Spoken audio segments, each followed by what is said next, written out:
Hi friends, ఇవాళ మనం ప్రపంచంలోని అతిపెద్ద జంతువైన బ్లూ వేల్ గురించి కొన్ని ఇంట్రెస్టింగ్ ఫ్యాక్ట్స్ తెలుసుకుందాం. బ్లూ వేల్స్ అతిపెద్ద జంతువు.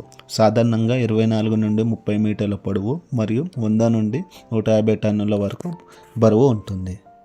అంటార్క్టికా బ్లూ వేల్స్ అతిపెద్దవి. కొన్నిసార్లు 30 మీటర్ల పొడవు మరియు 200 టన్నుల బరువు వరకు ఉంటాయి. బ్లూ వేల్ సగటు జీవితకాలం 80 నుండి 90 సంవత్సరాలు ఉంటుందని అంచనా.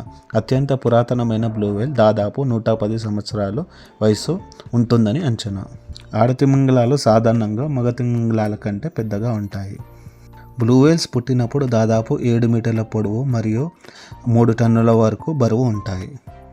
వాటి గుండె ఒక చిన్న కారు సైజు అంతా ఉంటుంది. బ్లూ వేల్ యొక్క నాలుక 3.6 టన్నుల వరకు బరువు ఉంటుంది. ఇది దాదాపు ఆడ ఆఫ్రికన్ ఏనుగు లేదా చిన్న కారు బరువుకు సమానం. ఇది 5 మీటర్ల కంటే ఎక్కువ పొడవును చేసుకోగలదు మరియు ఆహారం తీసుకునేటప్పుడు దాని బాలిన్ ప్లేట్ ద్వారా నీటిని ఎత్తడానికి శక్తివంతమైన కండరంగా పనిచేస్తుంది. బ్లూ వేల్ యొక్క నాలుక 3.6 టన్నుల వరకు బరువు ఉంటుంది. ఇది దాదాపు ఆడ ఆఫ్రికన్ ఏనుగు లేదా చిన్న కారు బరువుకు సమానం.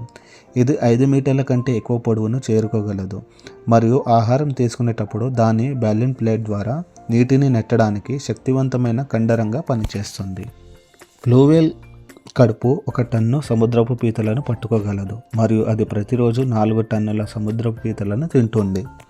బ్లూ వేల్స్ భూమిపై అత్యంత బిగ్గరగా శబ్దం చేసే జంతువులు మరియు జెట్ ఇంజన్ కంటే కూడా ఎక్కువగా శబ్దం చేస్తాయి. వాటి శబ్దాలు 188 డెసిబల్స్కు చేరుకుంటాయి. ఇది జెట్ శబ్దాలైన 140 డెసిబల్స్ కంటే ఎక్కువ. బ్లూ వేల్స్ పిల్లలకు జన్మనివ్వడానికి 10 నుండి 12 నెలల సమయం పడుతుంది. ఒక ఆడ బ్లూ వేల్స్ సాధారణంగా ప్రతి 2 నుండి 5 సంవత్సరాలకు ఒక బిడ్డకు జన్మనిస్తుంది. వాటి 80 నుండి 120 సంవత్సరాల జీవిత కాలంలో దాదాపు 60 సంవత్సరాల వరకు పునరుత్పత్తి జీవితం కలిగి ఉంటుంది. ఒక ఆడ నీలితిమింగలం తన జీవిత కాలంలో 10 నుండి 12 పిల్లలను ఉత్పత్తి చేయవచ్చు. అయితే కొన్ని అంచనాల ప్రకారం అవి 40 పిల్లల వరకు జన్మనిస్తాయని. బ్లూ వేల్స్లో ప్రధానంగా 4 ఉపజాతులు ఉన్నాయి. అంటార్క్టిక్ బ్లూ వేల్ ఇది అతిపెద్ద ఉపజాతి, ప్రధానంగా దక్షిణ మహాసముద్రంలో కనిపిస్తుంది. పిగ్మీ బ్లూ వేల్ సాధారణంగా చిన్నవిగా ఉంటాయి. అవి ముఖ్యంగా హిందూ మహాసముద్రం మరియు సౌత్ పసిఫిక్ మహాసముద్రంలో ఉంటాయి. నార్థెర్న్ బ్లూ వేల్ నార్త్ అట్లాంటిక్ మరియు నార్త్ పసిఫిక్ సముద్రాలలో కనిపిస్తాయి. నార్త్ ఇండియన్ ఓషన్ బ్లూ వేల్ ఇవి హిందూ మహాసముద్రంలో కనిపిస్తాయి. వేల్స్లోని కొన్ని ప్రత్యేకతలు ఉన్నాయి. స్పెర్మ్ వేల్స్ వీటి ప్రత్యేకత ఏమిటంటే నావిగేషన్ మరియు ధ్వని కేంద్రీకరణ కోసం ఉపయోగించే స్పెర్మాసెటిని కలిగి ఉన్న భారీ తలలకు ప్రసిద్ధి చెందినవి. వాస్తవానికి ఇవి డాల్ఫిన్ కుటుంబానికి చెందినవి కానీ తరచుగా తిమింగలాలతో వర్గీకరించబడతాయి. ఇవి అత్యంత అధునాతనమైనవి. బోహెడ్ వేల్స్ ఇవి ప్రపంచంలోనే ఎక్కువ కాలం జీవించే వేల్స్.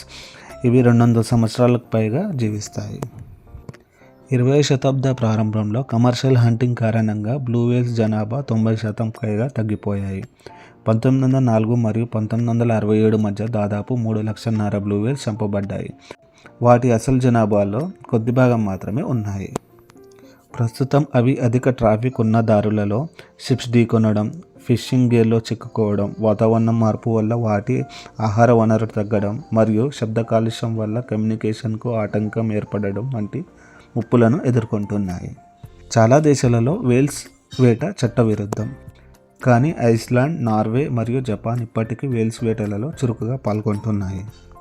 వాణిజ్య లాభం మరియు శరీర భాగాల కోసం ప్రతి సంవత్సరం 1000కి పైగా వేల్స్ చంపబడుతున్నాయి. వాటి నూనె, చర్మం కింద ఉండే దట్టమైన కొవ్వుపొర మరియు ఎముకల కంటే మెత్తగా సౌకర్యవంతంగా ఉండే కణజాలంని మెడిసిన్స్ మరియు ఆరోగ్య పదార్థాలలో ఉపయోగిస్తారు. సబ్బులు, వనస్పతి మరియు నూనెను వండించే దీపాలలో వేల్ ఆయిల్ ఒక ప్రాథమిక పదార్థం. పెట్రోలియం మరియు సహజవాయువు వేల్ ఆయిల్కి ఆల్టర్నేటివ్గా ప్రధాన ఇంధన వనరుగా మారడంతో వేల్ వేట పరిశ్రమ క్షీణించింది. చనిపోయిన బ్లూ వేల్స్ను తాకడం ప్రమాదకరం ఎందుకంటే అవి పేలిపోతాయి. బ్యాక్టీరియా అంతర్గత కణజాలాలను విచ్ఛిన్నం చేస్తుంది. పెద్ద మొత్తంలో మిథేన్ అండ్ కార్బన్ డయాక్సైడ్ విడుదల అవుతుంది. ఇవి తిమింగలాల మందపాటి తోలు, చర్మం మరియు దట్టమైన బల్బర్ పొర ద్వారా చిక్కుకుంటాయి. ఇవి మృతదేహాన్ని ఒక పెద్ద అధిక పీడన బెలూన్గా మారుస్తుంది. ఇవి ఫ్రెండ్స్ బ్లూ వేల్ గురించి ఇంట్రెస్టింగ్ ఫ్యాక్ట్స్. ఇలాంటి మరికొన్ని వీడియోస్ కోసం మా ఛానల్ని సబ్స్క్రైబ్ చేయండి, షేర్ చేయండి, లైక్ చేయండి. థ్యాంక్స్.